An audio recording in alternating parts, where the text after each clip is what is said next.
Assalamualaikum warahmatullahi wabarakatuh. Saya Winda Perwitasari dengan NIM 16110495.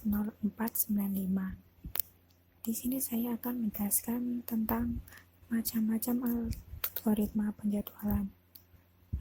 Langsung saja penjelasannya akan dijelaskan berikut. Untuk bagian pendahuluannya yaitu kita akan membahas tentang algoritma penjadwalan. Ada banyak macam-macam dari algoritma penjadwalan. Penjadwalan sendiri merupakan kumpulan kebijaksanaan dan mekanisme di sistem operasi yang berkaitan dengan urutan kerja yang dilakukan sistem pada komputer. Penjadwalan ini juga fungsi dasar dari sistem operasi, di mana semua resource pada komputer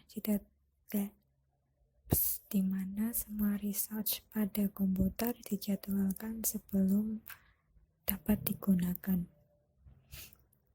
Penjadwalan sendiri bertugas untuk memutuskan proses yang mana yang harus berjalan serta kapan dan selama beberapa lama proses itu dapat berjalan.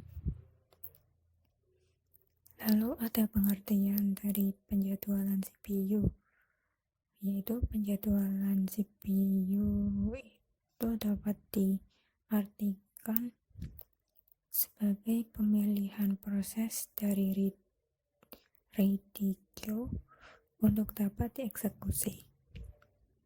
Proses yang belum mendapatkan jatah alokasi dari CPU akan mengantre di ready queue. Oleh sebab itu, algoritma penjadwalan diperlukan. Algoritma penjadwalan ini diperlukan untuk mengatur giliran proses-proses tersebut. Seperti yang saya sebutkan tadi, bahwa algoritma penjadwalan itu memiliki beberapa macam, seperti FCFS, yaitu first come first serve. Terus ada SJF, shortest job first, lalu priority, dan round robin. Dari masing-masing yang saya sebutkan ini akan dijelaskan. Yang pertama akan membahas tentang jenis-jenis algoritma penjadwalan tadi. Jadi algoritma penjadwalan itu ada yang preemptif dan non-preemptif. Untuk bagian non-preemptif sendiri menggunakan konsep, maksudnya yang menggunakan konsep non-preemptif itu ada yang pertama FIFO tadi, first in first out, atau FCFS, first come first serve. Lalu SJF, shortest job first, HRN, highest ratio next, terus MFQ, multiple feedback queues.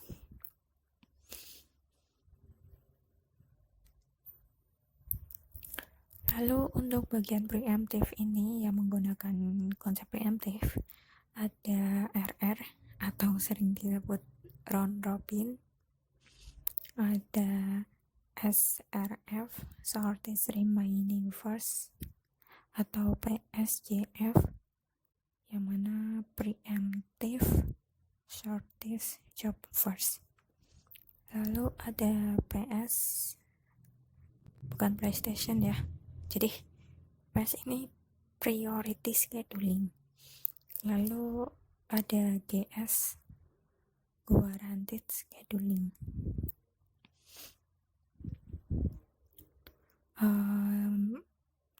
Jadi bagian preemptif ini memiliki pengertian, yaitu kemampuan sistem operasi untuk memberhentikan sementara proses yang sedang berjalan untuk memberi ruang kepada proses yang prioritasnya lebih tinggi.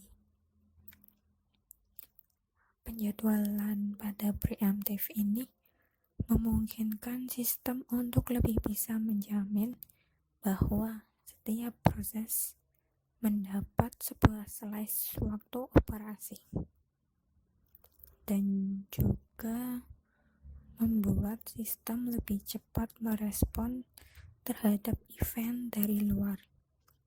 Contohnya seperti ada data yang masuk, yang mana membutuhkan reaksi yang cepat dari satu atau beberapa proses.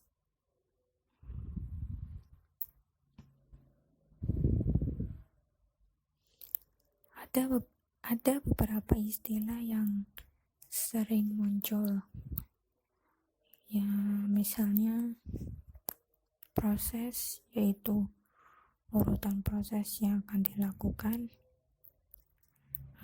arrival time, yaitu waktu kedatangan dari proses yang akan dilakukan, terus average turnaround time, yaitu rata-rata waktu total yang dibutuhkan sebuah proses dari datang sampai dia selesai dieksekusi oleh CPU.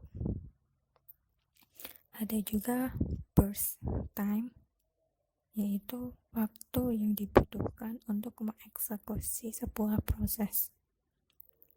Dan yang terakhir, average waiting time, yaitu rata-rata waktu yang dihabiskan proses selama berada pada status ready atau menunggu dieksekusi oleh CPU. Nah, sistem operasi yang menerapkan penjadwalan preemptive itu ada yang pertama, Linux 2.6, terus Windows 95, Windows HP, Unix, Amiga OS, Mac OS, dan Windows NT.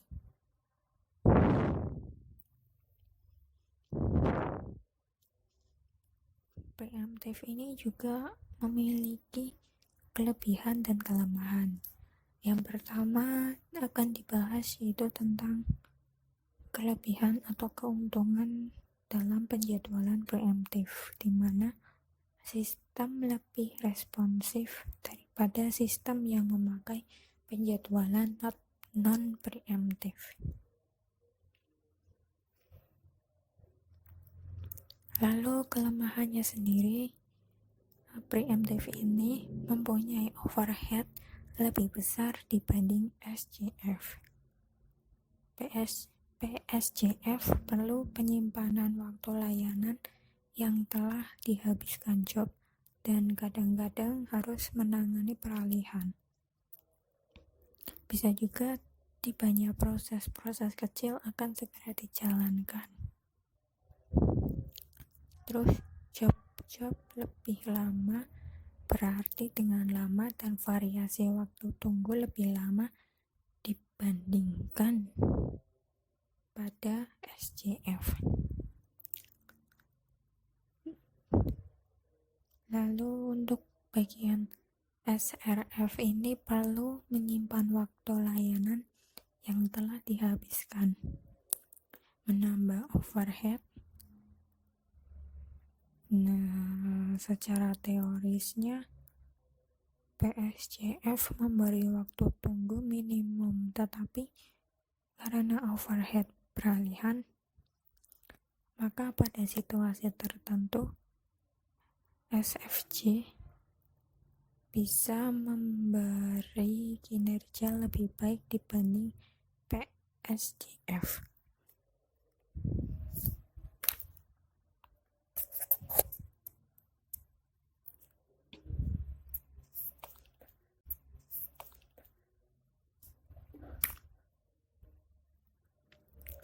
Selanjutnya akan membahas tentang SJF, yaitu kepanjangan dari SJF kependekan dari Shortest Job First,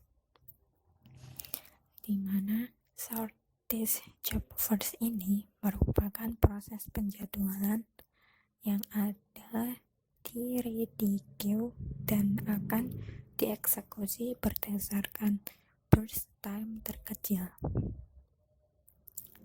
Hal ini dapat mengakibatkan waiting time yang pendek untuk setiap proses. Nah, karena hal tersebut, maka waiting time rata-ratanya juga menjadi pendek, sehingga dapat dikatakan bahwa algoritma ini adalah algoritma yang optimal.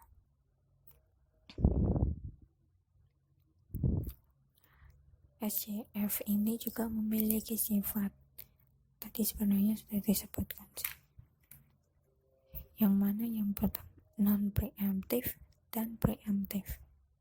Untuk non-preemptive atau tidak dapat diinterrupt, pemilihan proses adalah proses dalam antrian yang memiliki waktu eksekusi tercepat,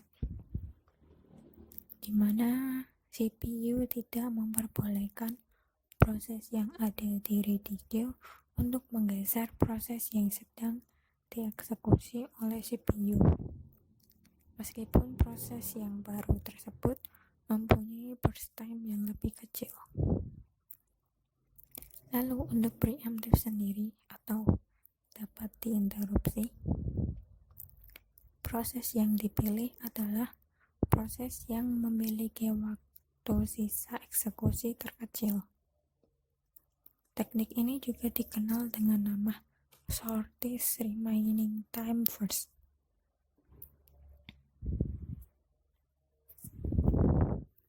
Contohnya misal jika ada proses P1 yang datang pada saat P0 sedang berjalan, lalu akan dilihat CPU burst P1 apabila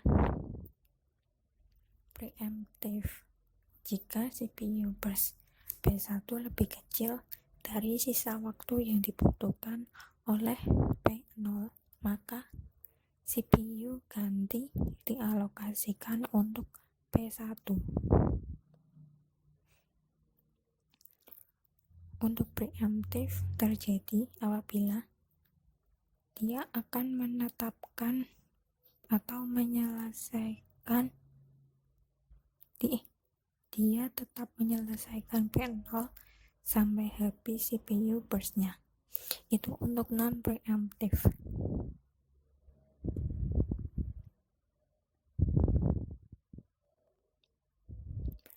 Lalu pembahasan algoritma penjadwalan yang kedua yaitu FCS atau FIFO.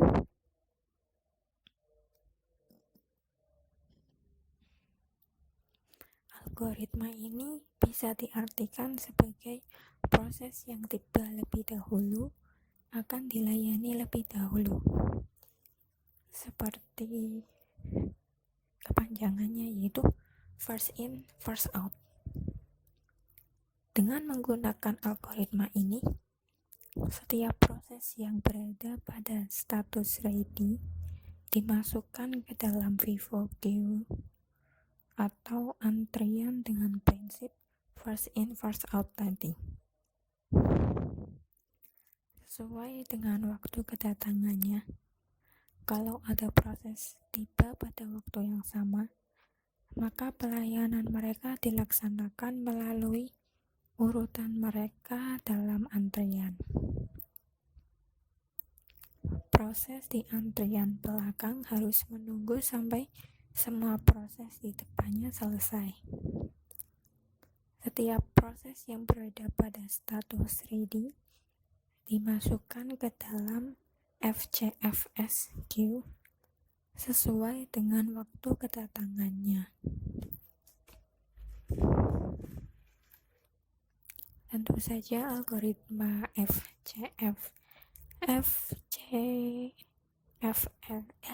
FCS atau FIFO ini juga memiliki kelemahan, yaitu waiting time. Rata-ratanya cukup lama, terus dapat terjadi convoy effect, yaitu proses-proses menunggu lama untuk menunggu satu proses besar yang sedang dieksekusi oleh CPU.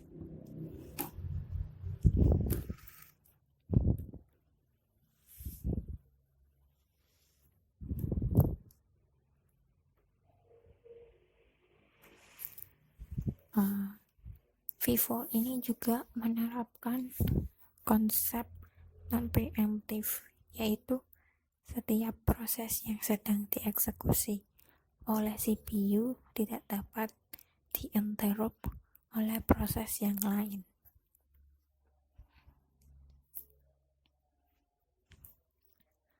Bahasan selanjutnya yaitu tentang round robin.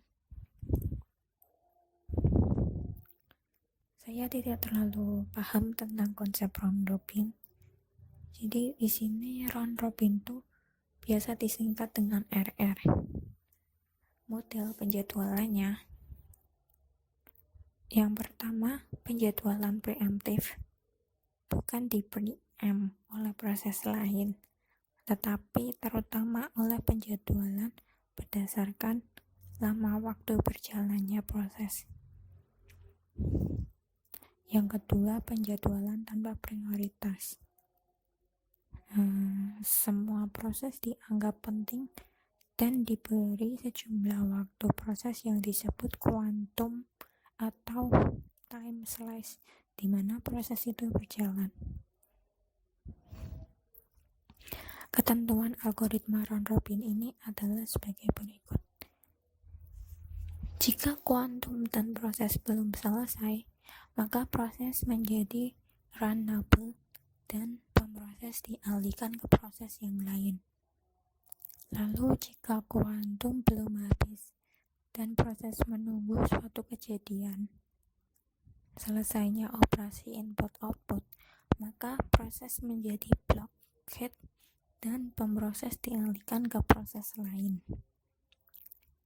Lalu jika kuantum belum habis tapi proses telah selesai, maka proses diakhiri dan proses dialihkan ke proses yang lainnya.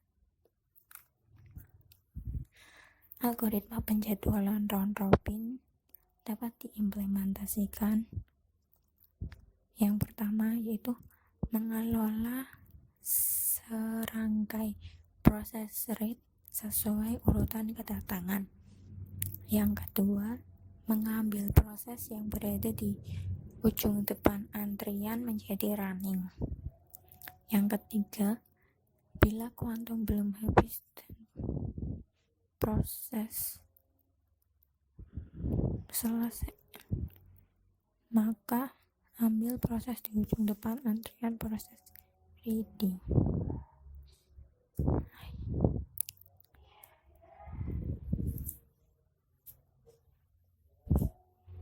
Saya menjelaskan pengertian RR yang lain.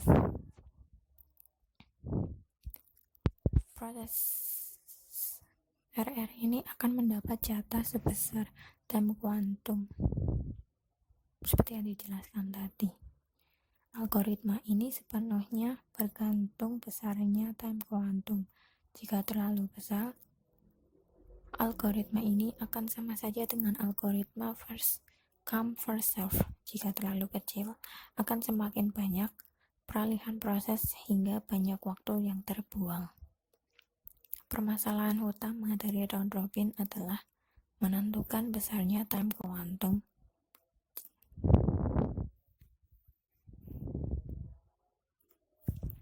Dan yang terakhir yang akan dibahas yaitu tentang priority scheduling, di mana priority scheduling ini merupakan algoritma penjadwalan yang bukan proses yang memiliki prioritas tertinggi. Setiap proses memiliki prioritasnya masing-masing. Prioritas dapat diberikan secara statis maupun dinamis. Jika beberapa proses memiliki prioritas yang sama, akan digunakan algoritma FCFS.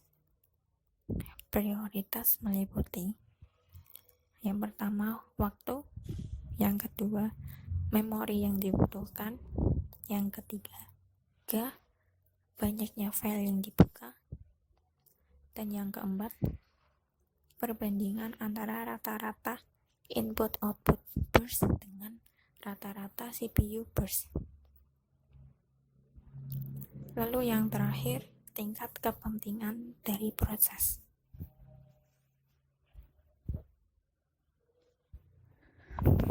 Sama dengan algoritma yang lain, priority scheduling ini juga dapat dijalankan secara preemptif maupun non-preemptif.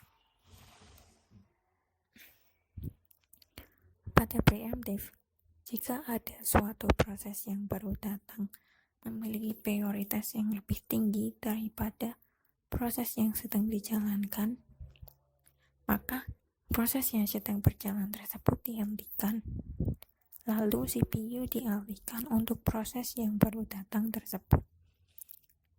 Sementara pada non-preemptive, proses yang baru datang tidak dapat mengganggu proses yang sedang berjalan, tetapi hanya diletakkan di depan queue.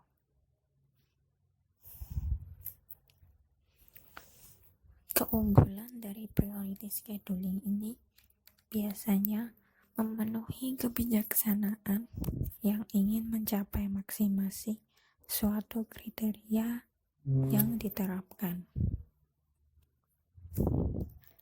Untuk kelemahannya sendiri, dapat terjadinya indefinite blocking atau starvation, yaitu suatu proses dengan prioritas yang rendah memiliki kemungkinan untuk tidak dieksekusi jika terdapat proses lain yang memiliki prioritas lebih tinggi darinya. Tapi jangan khawatir, masih ada solusi dari permasalahan tersebut, yaitu dengan cara aging, yaitu meningkatkan prioritas dari setiap proses yang menunggu dalam queue secara bertahap. Untuk penjelasan tentang perhitungan akan dibahas selanjutnya.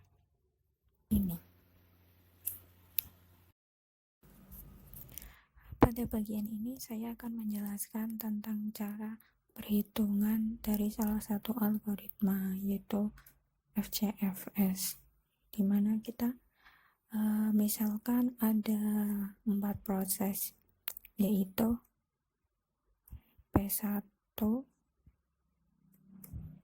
P2, P3,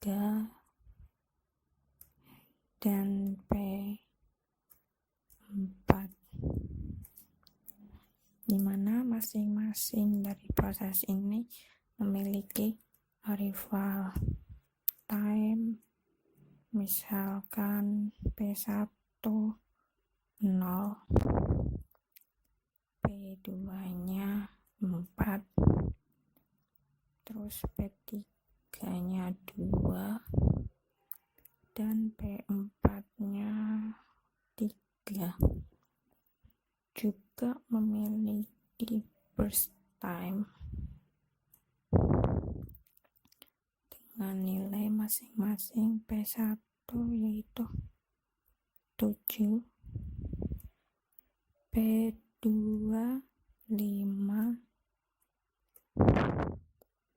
P3 nya 3, terus P4 nya 5.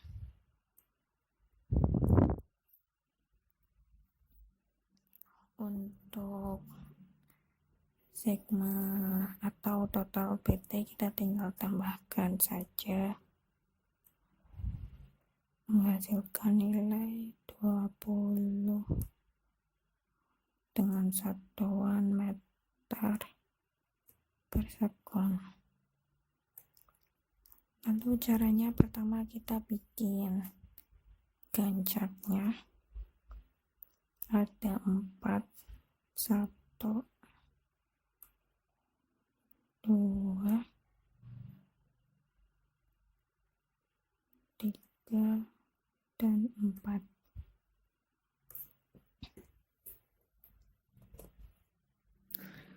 Nah, untuk menghitungnya itu yang pertama kita lihat arrival time yang paling kecil. Di sini arrival time yang paling kecil berada di P1 dengan jumlah 0. Kita masukkan 0 di sini, lalu 0 itu sebagai P1. Kita tulis P1. Terus langkah keduanya, masukkan burst time-nya ke time length. Burst time dari P1 ini kan 7. Kita masukkan di sini. Lalu kita lihat burst time yang paling kecil. Di sini burst time paling kecil itu ada di P3 dengan nilai 3. Kita masukkan P3 karena dia memiliki burst time paling kecil. Lalu 3 ini kita tambahkan dengan 7, menghasilkan nilai 10.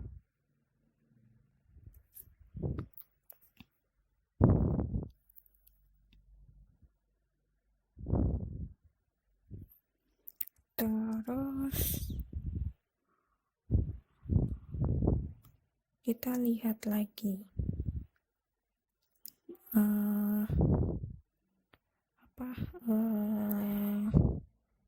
P1 ditambahkan dengan P3 dan ditambahkan dengan yang akan diproses yang dengan nilai terkecil selanjutnya, yaitu ada di P4. Dia memiliki arrival time 3, berarti kita 10 ini ditambahkan dengan 5 menghasilkan 15.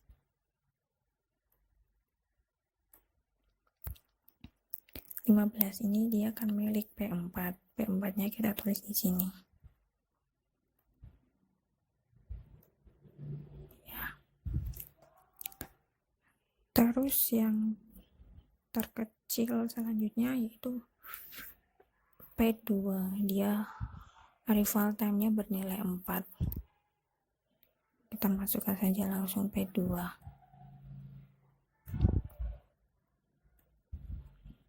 Lalu 15 ini kita jumlahkan dengan burst time dari P2 itu sendiri, itu 20.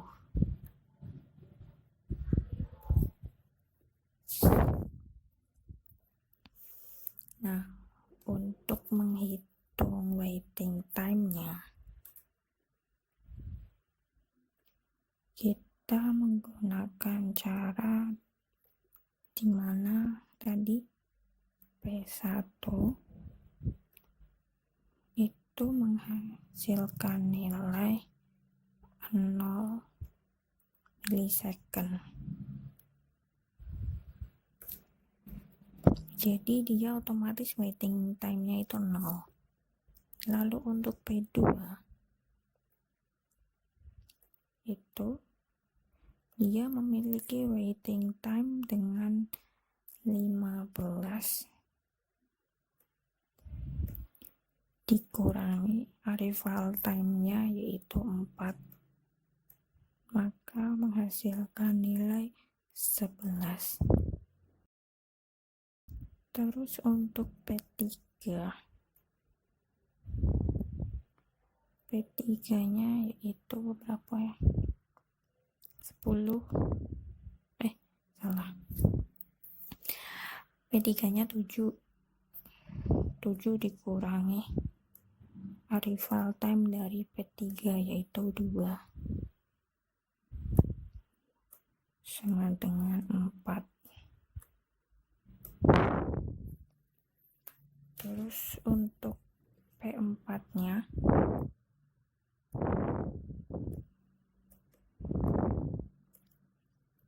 waiting time itu untuk menghitungnya 10 dikurangi arrival time dari P4 yaitu 3, maka sama dengan 7. Nah, tinggal dijumlahkan saja semuanya, menghasilkan nilai 23 meter per meter second. Nah, ini sebagai nilai waiting time-nya. Lalu kita akan mencari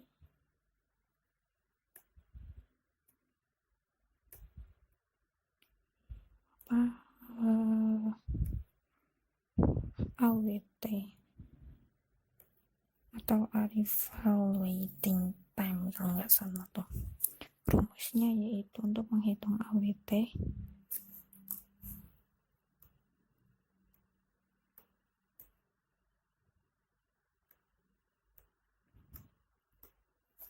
itu sigma waiting time dibagi sigma dari prosesnya, itu tadi prosesnya 4. Waiting time tadi kita menghitung menghasilkan nilai 23 ya, 23 dibagi jumlah prosesnya ada 4, kita tulis, terus hasilnya 5,75 meter per second 5,75 meter second. Nah, ini nilai AWT-nya.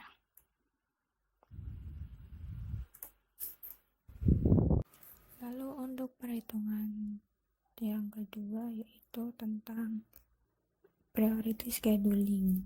Jadi misal kita buat saja prosesnya tuh ada 6 lah, misal kita buat P ini sebagai proses, itu ada P1, P2, P3, P4, P5 dan P6, dimana masing-masing memiliki arrival time yaitu 0,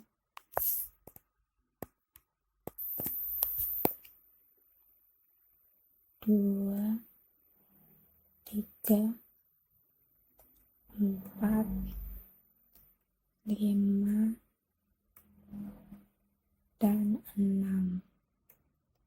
Terus punya burst time 7, 6, 3, 4, 2, 3. Nah, kita bikinkan chartnya, ada 6 proses.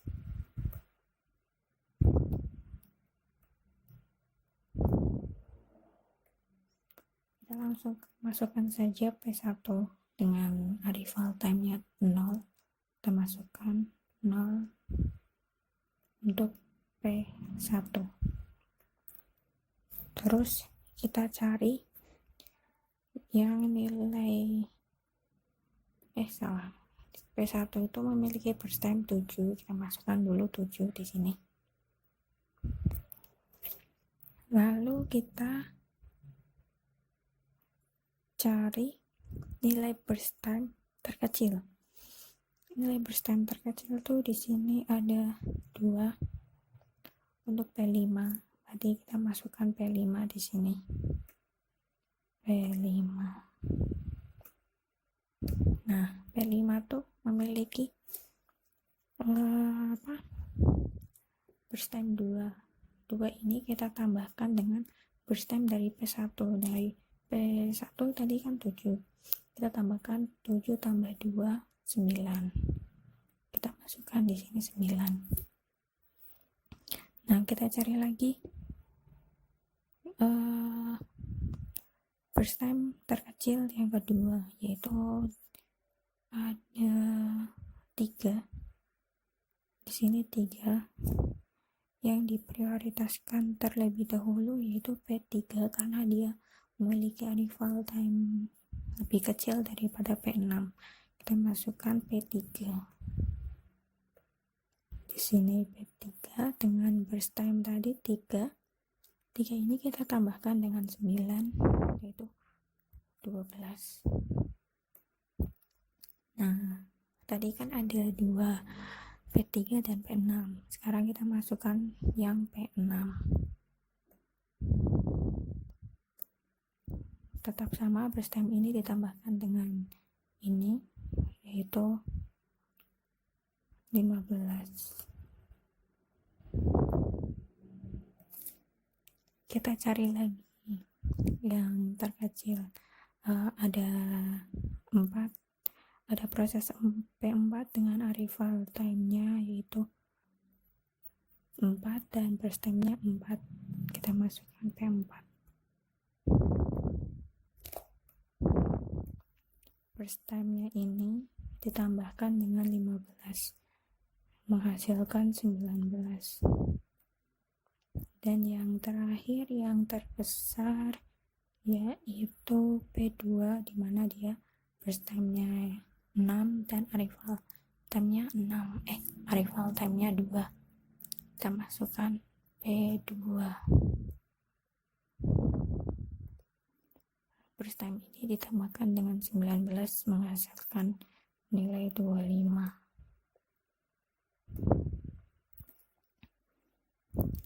Cara menghitung waiting time-nya sama seperti tadi FCFS, di mana P1 itu dia 0. Jadi otomatis waiting time-nya 0. Lalu kita urutkan saja P2. P2 ini 19 dikurangi arrival time dari P2 yaitu 3 sama dengan 16. Lalu ada P3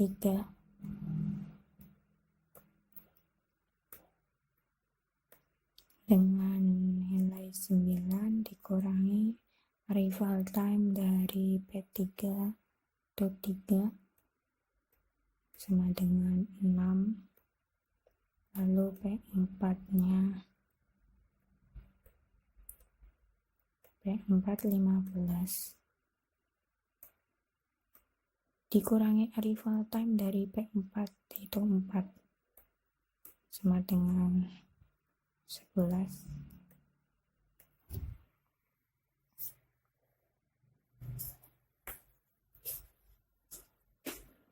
Lalu P5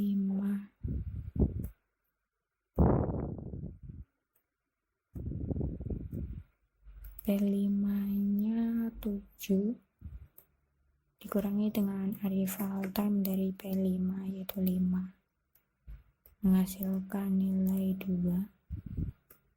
Terus untuk P6 nya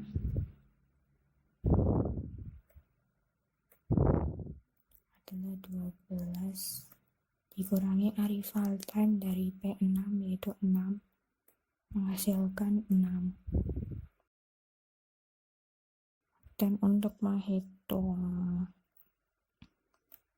waktu tunggu rata-ratanya, kita tinggal jumlahkan sigma total waiting time-nya dibagi jumlah proses.